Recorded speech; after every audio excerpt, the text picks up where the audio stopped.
So we gathered data which had already been collected by the Food and Agriculture Organization, and we have analysed it in a way that gives us an insight into what is in fact marked variation in dietary intake of DHA and ARA across the globe, and that's at population level and also during early life. Yes, we were particularly interested in data from the developing countries, because what data is available has been mainly collected in high-income countries, and it's understandable that probably the greatest concern is the dietary intake in these countries that are poorer and less able to provide adequate diets. So we have data on what is called gross national income countries from 2 to 4.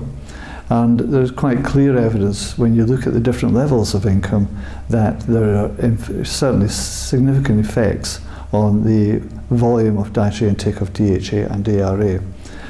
There are some variations, of course, within that, in that island countries where they have great access to coastline and to fish, they in fact often have very high levels of DHA intake, and whereas there are other countries that are landlocked and they have very low levels of DHA.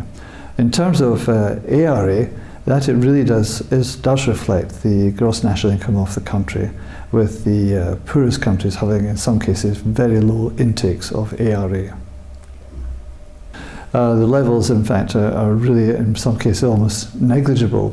I think it's particularly important also to point out, of course, in early life, a major source of ARA and DHA is in breast milk, and as unfortunately, but many of the poorest countries have longer periods of breastfeeding than high-income countries. So in a way, the poorer countries are compensating for the poor intake during complementary feeding, i.e. solid foods, by continuing to breastfeed. So would it be correct to say then actually in developing countries it's good to continue breastfeeding as long as possible, reasonably so, rather than to start to consume complementary foods? Well, I think, yes, if there's absolutely no alternative, but I think it is also important to point out that the energy and nutrient requirement of these infants is increasing and cannot be completely covered by breastfeeding, and that, for example, stunting is well recognised that this is actually a deficiency of complementary feeding, and it's in complementary feeding where the intakes of DHA and ARA are particularly low. Okay, so can stunting be directly attributable then to this issue, to low intakes of ARA, DHA? Well, I think it probably it's too early to say they're directly attributable to it, but it's certainly part of the issue of complementary feeding being inadequate, and it's not just ARA and DHA, but of course it's protein, carbohydrate and energy in general.